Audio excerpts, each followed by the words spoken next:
Pop. Atenção, rede, para um top de 5 segundos.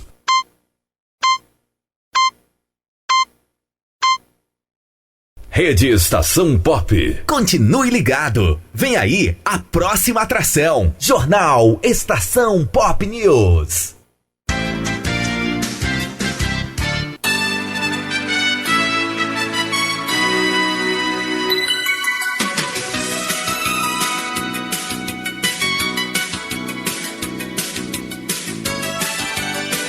Muito bem, Brasil, boa tarde, agora meio-dia, 51 minutos, horário de Brasília, hoje dia 14 de novembro de 2019. Tá no ar para você mais um jornal Estação Pop News. Estamos ao vivo em todas as plataformas de rádios online. Estamos também em podcast, no seu agregador de podcast preferido. Estamos ao vivo nos nossos aplicativos e sites próprios. Estamos em todos os lugares. Basta você pesquisar por nossas emissoras do Grupo Pop Web de Rádio, Estação Pop Ceabra, Estação Pop News Salvador e Estação Pop Vitória da Conquista. Jornal Estação Pop News. A partir de agora, atualizando as notícias para você, no oferecimento Pangola Veículos, Bima Loteamentos, MM Motos, Farmácias Carvalho, Odontobrava e Vale Criativa. Meio-dia, 52 minutos.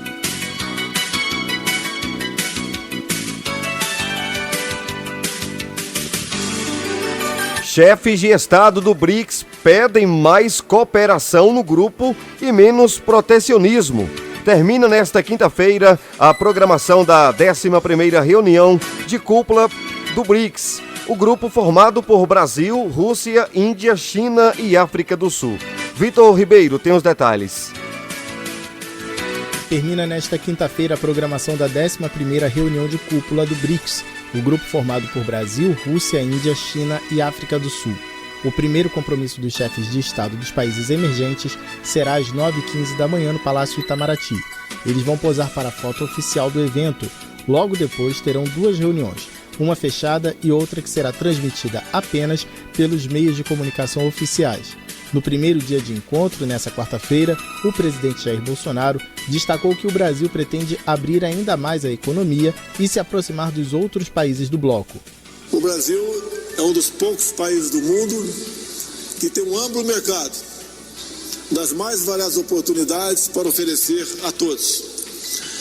Medidas de aproximação, sinalizações de que queremos cada vez mais fazer negócio com o BRICS, se mostra uma realidade a partir do momento que temos aberto os nossos as isenções de vistos para homens que venham fazer turismo e negócio em nosso Brasil. Cyril Ramaphosa, da África do Sul, destacou as relações econômicas entre os 5 países na infraestrutura, na agropecuária e na exploração mineral. O presidente da China, Xi Jinping, agradeceu ao apoio dos empresários e disse que são eles quem movem o BRICS. Também criticou as políticas protecionistas e disse que elas prejudicam todos os países. O chefe de Estado da Índia, Narendra Modi, também elogiou o papel dos empresários e pediu que os 5 países identifiquem os setores econômicos que devem ser considerados prioritários para o grupo pelos próximos 10 anos. E o presidente da Rússia, Vladimir Putin, pediu que os países do BRICS cooperem mais entre si, principalmente na área de tecnologia da informação. No ano que vem, a Rússia vai assumir a presidência rotativa do BRICS e sediar a cúpula na cidade de São Petersburgo. Essa é a segunda vez que o Brasil recebe a reunião do BRICS. A primeira foi em 2010.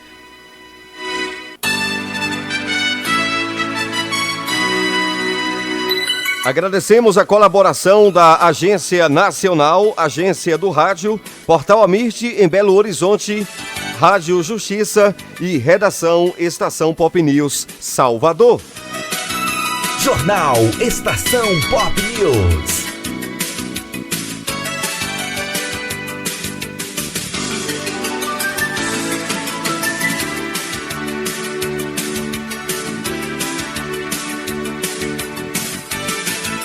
Muito bem, agora meio-dia, 55 minutos, horário de Brasília.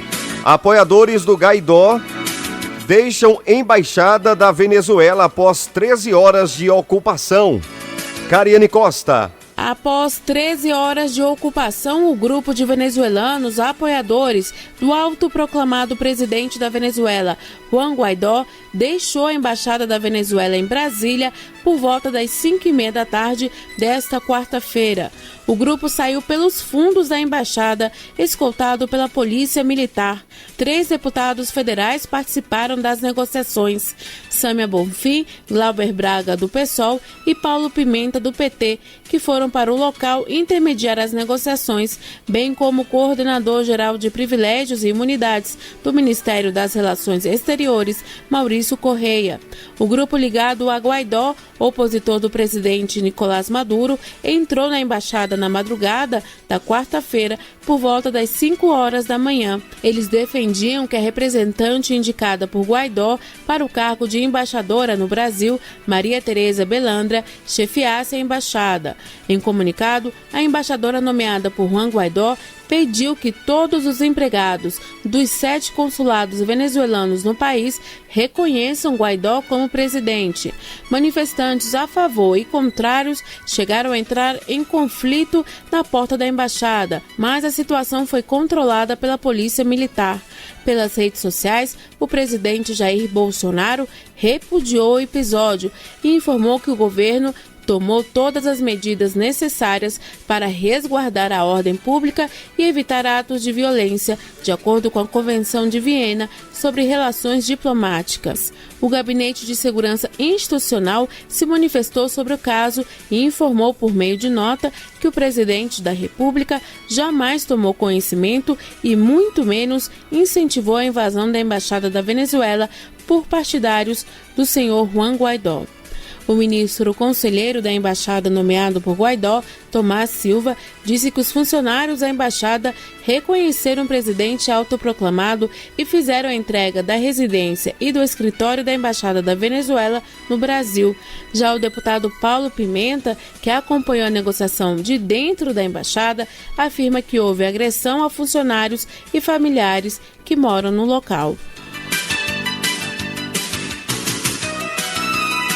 Agora 12h58. Festas de fim de ano vão injetar 60 bilhões na economia.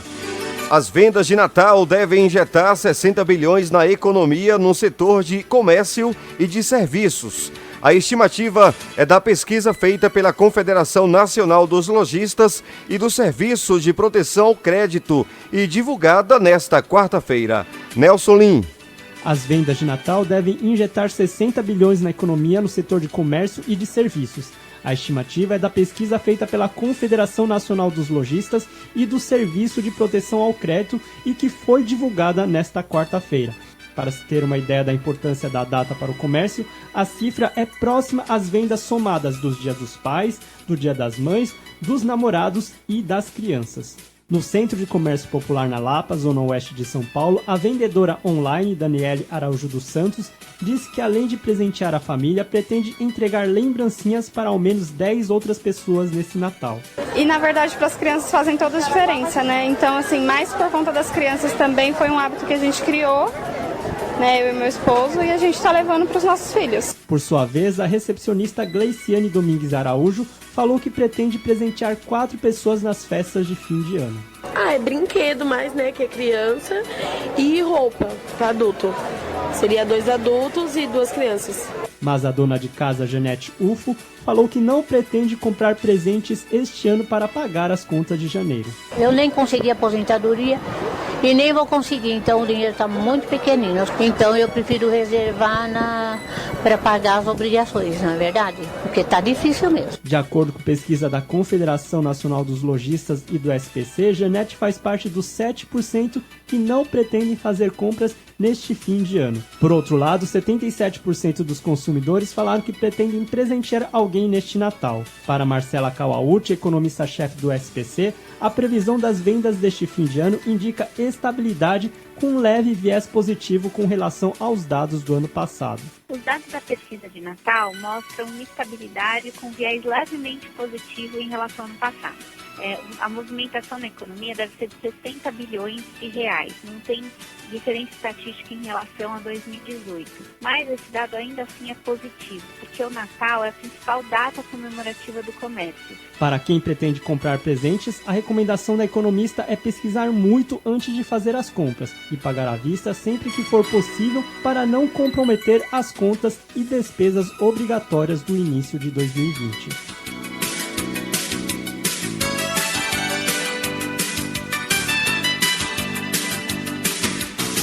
Pop News. A notícia em primeiro lugar. IBGE, matrícula de preto ou pardo é maioria nas universidades e faculdades públicas. A população preta ou parda no Brasil está mais escolarizada e já é a maioria das matrículas nas universidades e faculdades públicas. Essa parcela de brasileiros passou a compor no ano passado 50,3% dos estudantes das instituições de ensino superior da rede pública. Fala Lígia Souto. A população preta ou parda no Brasil está mais escolarizada e já é a maioria das matrículas nas universidades e faculdades públicas. Essa parcela de brasileiros passou a compor no ano passado 50,3% dos estudantes das instituições de ensino superior da rede pública, levando-se em conta o recorte por idade, pretos e pardos entre 18 e 24 anos cursando uma faculdade, eram 50,5% em 2016. Esse número subiu para 55,6% em 2018. Apesar da melhora, o patamar está bem abaixo dos 78,8% dos estudantes brancos dessa mesma faixa etária frequentando a universidade. A análise consta no estudo Desigualdades Sociais por Cor ou Raça no Brasil, divulgado nesta quarta-feira pelo IBGE, Instituto Brasileiro de Geografia e Estatística. A publicação, que tem como base a Pesquisa Nacional por Amostra de Domicílio Contínua, aborda temas essenciais como educação, mercado de trabalho, distribuição de renda e condições de moradia. A analista de indicadores sociais do IBGE, Luanda Botelho, explica que a melhora dos indicadores educacionais para a população preta ou parda tem reflexos importantes, como, por exemplo, na redução do abandono escolar. Há uma trajetória de melhora nos indicadores educacionais da população preta ou parda desde 2016. Então, isso se reflete em menor atraso escolar, mais pessoas pretas ou pardas frequentando a escola na etapa de ensino adequada, menor abandono escolar, então mais pessoas pretas ou pardas concluindo o ensino médio e ingressando no ensino superior. E esse conjunto de indicadores mais favoráveis, num cenário também de políticas públicas de expansão e acesso ao ensino, ele contribui para esse resultado de maioria de estudantes na rede pública do ensino superior serem pretos ou pardos. O informativo do IBGE revela que entre 2016 e 2018, o número de jovens pretos ou pardos que não frequentavam a escola caiu 2%, ficando em 28,8%. Entre os brancos, esse número era de 17,4% no ano passado. A taxa de analfabetismo de pretos e pardos com 15 anos ou mais passou de 9,8% para 9,1%. Já a proporção de pessoas de 25 anos ou mais com pelo menos o ensino médio completo subiu de 37,3% para 40,3%. Ambos os indicadores permanecem abaixo dos observados entre a população branca. O índice que mede o ingresso no nível superior também revela a desigualdade por raça. 35,4% de pretos e pardos contra 53,2% de brancos. E ainda, quase 62% dos jovens que deixaram de frequentar a escola em 2018 para trabalhar eram negros.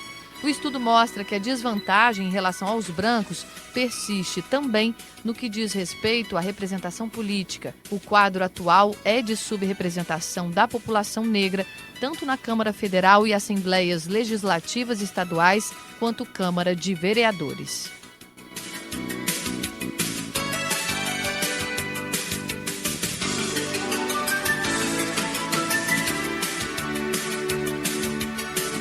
Estamos ao vivo através do Rádiosnet, Rádios Garden, CX Rádio.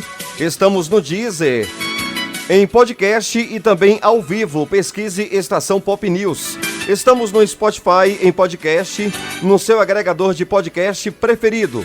Estamos também nos nossos sites www.estaçãopopnews.com.br.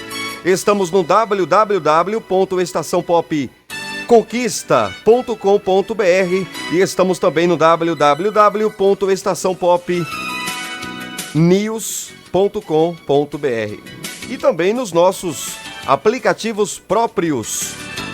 Baixe e fique por dentro de tudo. O oferecimento Pangola Veículos, Sul América, Café Chapada, Loja Nélios e oferecimento também das farmácias Carvalho. Jornal Estação Pop News. Homicídios caem 22% nos 7 primeiros meses do ano. É o que afirma o Ministério da Justiça. Foram divulgados nesta quarta-feira, dia 13, os dados nacionais sobre uma série de índices de criminalidade, entre eles homicídios, latrocínios, estupros e assaltos. Lucas Por Deus Leão tem os detalhes. Fala, Lucas. Foram divulgados nesta quarta-feira os dados nacionais sobre uma série de índices de criminalidade, entre eles homicídios, latrocínios, estupros e assaltos. Os números mostram que foram assassinadas no Brasil, entre janeiro e julho deste ano, 21.879 pessoas, uma redução de 22% em relação ao mesmo período do ano passado. Foram registrados ainda 25.375 casos de estupro, número 10% inferior ao de 2018.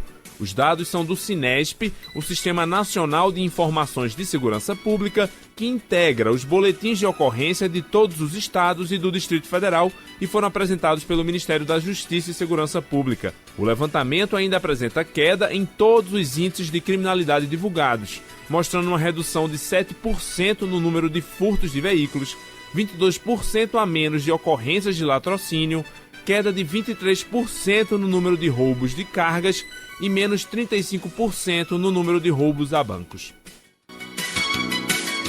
Jornal Estação Pop News.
Muito bem, e olha que notícia. Seria trágico se não fosse cômico. É para dar risada, mas é o nosso Brasil, né? Olha, Marcos, preste atenção na notícia. Falso policial trabalhou por 1 ano em delegacia na Zona Norte de São Paulo. Informante da polícia, Cristiano Alisson Arruda da Silva tinha documento falso de investigador e mesa de trabalho num DP de Parque Novo Mundo, na delegacia do Parque Novo Mundo. Olha que coisa, hein? O falso policial, chamado Cristiano Alisson Arruda da Silva, de 42 anos, trabalhou aproximadamente 1 ano na delegacia de Parque Novo Mundo, na zona norte da cidade de São Paulo, onde tinha até mesa e uma sala no primeiro andar da delegacia. Imagina aí, o cara conseguiu até uma sala nessa delegacia onde ele trabalhou por 1 ano. 1 ano, imagina aí. Com certeza recebia salário, né? Alguém pagava ali o salário dele. Na realidade, Silva jamais integrou os quadros da Polícia Civil e era apenas um ganso. É o que eles falam lá, informante, né? Como se diz na gíria dos investigadores e delegados do Distrito Policial. A farsa de Silva acabou às 7h20 desta segunda-feira, dia 11, em Embu das Artes. Olha o que aconteceu, isso na Grande São Paulo. Ele foi preso pelos policiais militares Tiago Carneiro Arruda, de 33 anos, e Eduardo Sidney Rodrigues, de 37 anos. Os PMs faziam patrulhamento na rua Intambé, no Jardim Santo Eduardo, quando suspeitaram do ocupante do veículo Hyundai iX35 branco, com vidros escuros e placas FCR 7667. O motorista do carro foi abordado pelos militares e se identificou como Cristiano Alisson, policial civil, e apresentou inclusive uma carteira funcional em seu nome. Os PMs acharam o documento estranho, fizeram uma pesquisa via Copom, é o Centro de Operações da Polícia Militar, e foram informados de que não havia nenhum policial civil com aquele nome. Silva mostrou nervosismo, mas insistiu em dizer que era policial civil e que deveria estar tendo algum equívoco. Desconfiados da farsa, os PMs o algemaram e durante revista no Hyundai encontraram uma pistola Taurus calibre 40 com munição e essa pistola estava raspada e carregada com 11 cartuchos. No porta-malas do veículo havia um colete à prova de balas, um símbolo da Polícia Civil, além de um rádio HT de comunicação. No porta-luvas foi encontrado um distintivo. Esse é metálico e pertence à Polícia Civil.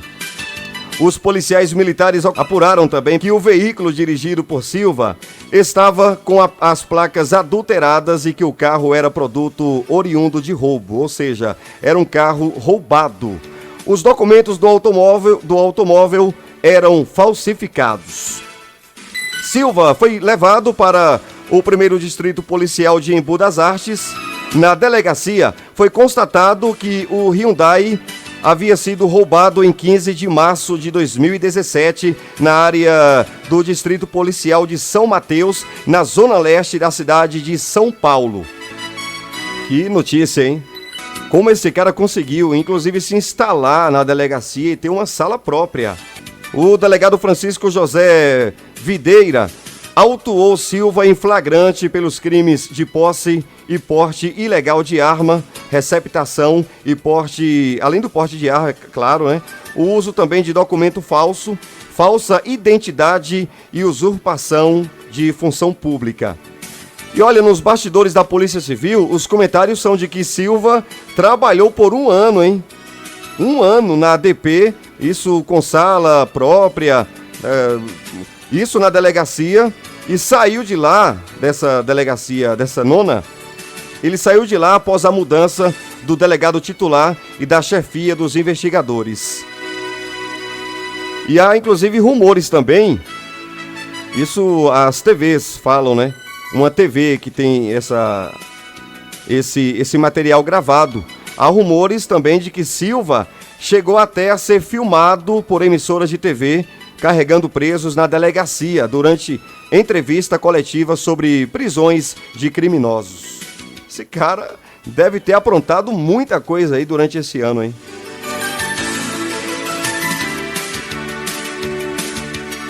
Jornal Estação Pop News.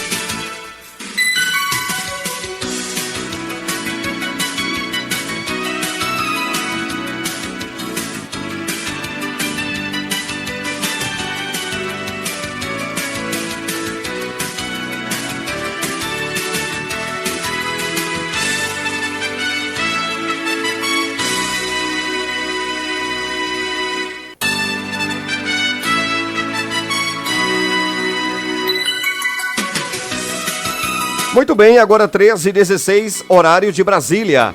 Projeto prevê que empresas possam ser multadas apenas após segunda visita de órgãos fiscalizadores. Quem conta é Paulo Henrique. A Comissão de Assuntos Econômicos e a Comissão de Constituição, Justiça e Cidadania do Senado Federal discutem o projeto de lei 4696 de 2019. A proposta determina que um estabelecimento comercial só poderá ser multado após a segunda vistoria dos fiscais de trabalho. O objetivo é fazer com que o primeiro contato tenha caráter orientativo. As punições, caso necessárias, seriam feitas em um segundo momento. A autora do projeto, a senadora Juíza Selma, defende que, atualmente, a fiscalização tem uma abordagem focada na imposição de penalidades, com o intuito de aumentar a arrecadação por meio de multas. O Estado não deve primar pela função de ficar punindo, né? Eu acho que a função primeira do Estado tem que ser de orientação. A forma que você tem de mudar é essa. Chega, avisa que está errado, mostra o ponto que está errado e depois, se na segunda vez não tiver sido consertado, então aí sim, é hora do Estado punir, multar e etc. Atualmente, a exigência de dupla visita por parte dos fiscais do trabalho para a expedição de autos de infração é obrigatória apenas em 3 casos: descumprimento de lei nova recentemente publicada, for a primeira inspeção no estabelecimento inaugurado há pouco tempo, ou ainda se a empresa contar com no máximo 10 trabalhadores. As fiscalizações realizadas com dupla visita deverão ser estendidas para todas as inspeções, independente do tamanho da empresa, exceto em alguns casos, como por exemplo, no prazo de 12 meses que antecederam a fiscalização, o empregador já houver sido orientado acerca da matéria. Dados do setor de inspeção do trabalho do Ministério da Economia mostram que nos últimos 12 meses, as fiscalizações realizadas ultrapassaram 3 milhões de trabalhadores, com mais de 184 mil irregularidades em saúde e segurança do trabalho. O estado com maior número de autos de infração foi São Paulo, com cerca de 303 mil registros, seguido de Minas Gerais, com aproximadamente 228 mil. Mestre e doutor em Direito do Trabalho e Seguridade Social, Fernando Hugo Rabelo acredita que a dupla visita em fiscalizações faz com que os empresários tenham a chance de identificar os problemas selecionados e possam corrigir as irregularidades antes de serem multados. A ideia vai ser que os auditores fiscais de trabalho, eles vão passar aí as empresas, analisar toda a parte regulamentar interna das empresas e identificar o que o auditor fiscal entende que está equivocado. E a partir disso as empresas corrigirem a partir desse aspecto do que foi definido pelo auditor fiscal do trabalho. Esse diálogo dessa orientação, ele pode trazer sim benefícios interessantes. O PL 4696 de 2019 foi encaminhado à Comissão de Constituição, Justiça e Cidadania e à Comissão de Assuntos Econômicos do Senado. Em ambos os colegiados, a proposta tramita em decisão terminativa, ou seja, se aprovado nas comissões, segue para a Câmara dos Deputados. Reportagem Paulo Henrique Gomes. Obrigado, Paulo.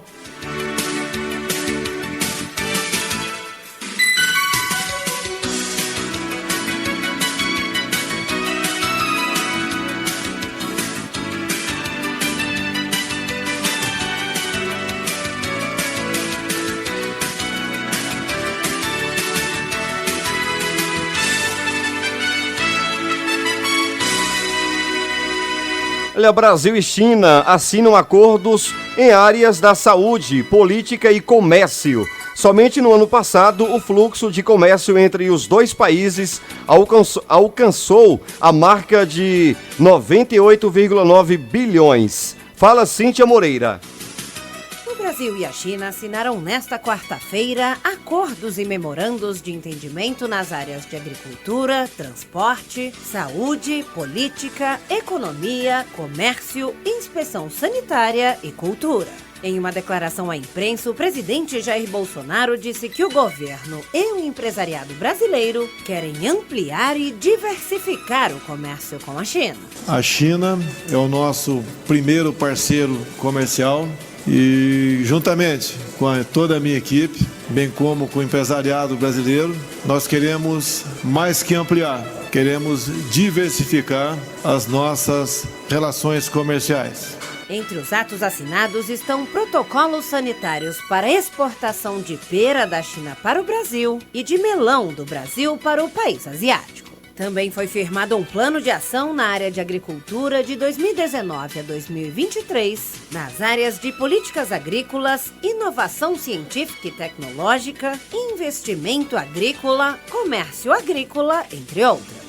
O Ministério da Saúde e a Administração Nacional de Medicina Tradicional Chinesa também pretendem estabelecer cooperação ampla no campo de saúde, com foco em medicina tradicional, complementar e integrada. Outro ato assinado nesta quarta-feira estabelece uma plataforma de intercâmbio de informações e cooperação para fomentar investimentos. A China é o maior parceiro comercial do Brasil. Somente no ano passado, o fluxo de comércio entre os dois países alcançou a marca de 98,9 bilhões de dólares. Reportagem Cíntia Moreira. Obrigado, Cíntia Moreira. Jornal Estação Pop News. Oferecimento Sul América, Pangola Veículos, Ressacol, Odonto Brava, Churrascaria Siga Bem, Bima Loteamentos, Pizzaria Tribos, MV Estúdio Barbershop e Vale Criativa, a maior agência de publicidade da Bahia. Você está ouvindo o Jornal Estação Pop News, ao vivo para a rede Estação Pop News, Salvador, Estação Pop Vitória da Conquista e Estação Pop Ceabra. Emissoras do Grupo Pop Web de Rádio. A colaboração Rádio Nacional, Agência do Rádio, Portal Amirte em Belo Horizonte, Rádio Justiça e Redação Estação Pop News, Salvador. O tempo e a temperatura. Pop News, a notícia em primeiro lugar. E agora, o tempo e a temperatura.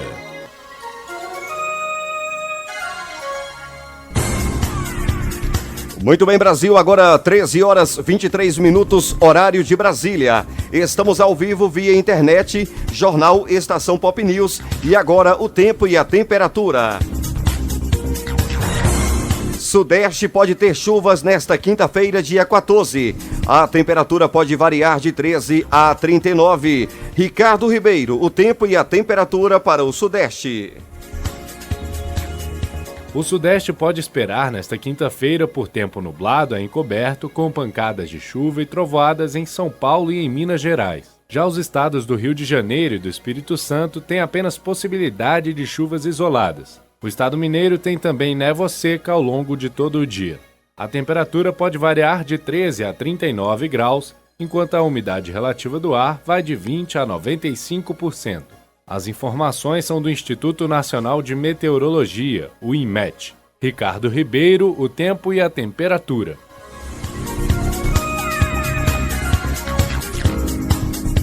Agora o tempo e a temperatura para o Sul. Sul tem fortes chuvas e granizo nesta quinta, dia 14. A temperatura varia de 10 e a máxima, a temperatura varia de 10 a 28. Ricardo Ribeiro. A previsão do tempo para esta quinta-feira no sul indica céu encoberto a nublado com pancadas de chuva e trovoadas isoladas em grande parte da região, passando a parcialmente nublado no Rio Grande do Sul. Santa Catarina e Paraná podem ter, além de fortes chuvas, queda de granizo com rajadas de vento. A temperatura varia de 10 a 28 graus e a umidade relativa do ar de 50 a 95%. As informações são do Instituto Nacional de Meteorologia, o INMET. Ricardo Ribeiro, o tempo e a temperatura.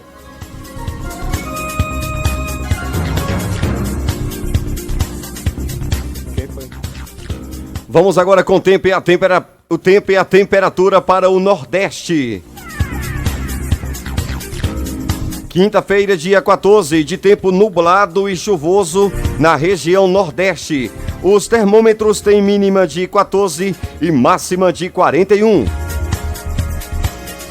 A região Nordeste tem tempo nublado a parcialmente nublado, com chuva isolada no Maranhão e na Bahia. Piauí e Sergipe têm apenas possibilidade de chuvas ao longo do dia. E os estados de Pernambuco, Alagoas, Paraíba, Ceará e Rio Grande do Norte têm tempo nublado a claro, isso sem chuvas. Os termômetros têm mínima de 14 e máxima de 41, enquanto a umidade relativa do ar deve variar de 15% a 95%. As informações são do Instituto Nacional de Meteorologia, o INMET. Jornal Estação Pop News. O tempo e a temperatura para o Norte. Norte tem tempo chuvoso nesta quinta-feira, dia 14. A mínima é de 20 e a máxima de 38. Ricardo Ribeiro. No norte do país, a previsão para esta quinta-feira é de céu nublado a encoberto, com pancadas de chuva e trovoadas isoladas no Amazonas, Rondônia, Acre, Pará e Roraima. Já no Amapá não chove, mas o tempo fica fechado ao longo de todo o dia. A mínima é de 20 graus e a máxima de 38. A umidade relativa do ar pode variar de 30% a 95%. As informações são do Instituto Nacional de Meteorologia, o INMET. Ricardo Ribeiro, o tempo e a temperatura.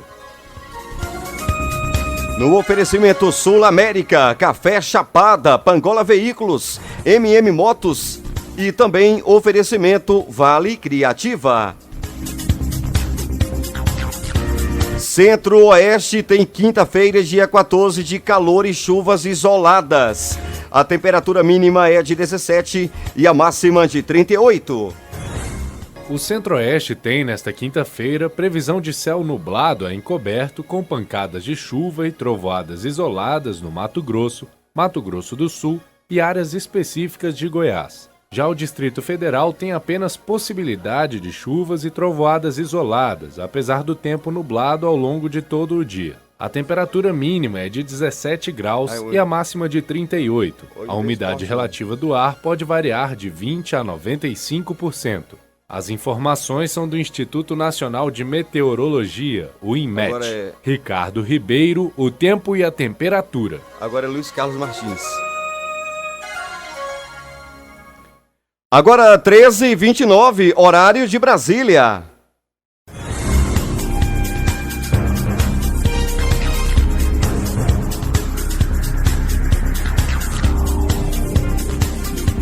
Muito bem, Brasil, ficamos por aqui. Outras notícias a qualquer momento no nosso plantão, também no site www.estaçãopopnews.com.br. Quer rever? Vá no nosso canal no YouTube Estação Pop News. A gente posta lá o nosso jornal Estação Pop News diariamente. Também em podcast, no seu agregador de podcast preferido. Um abraço. Jornal Estação Pop News. Pop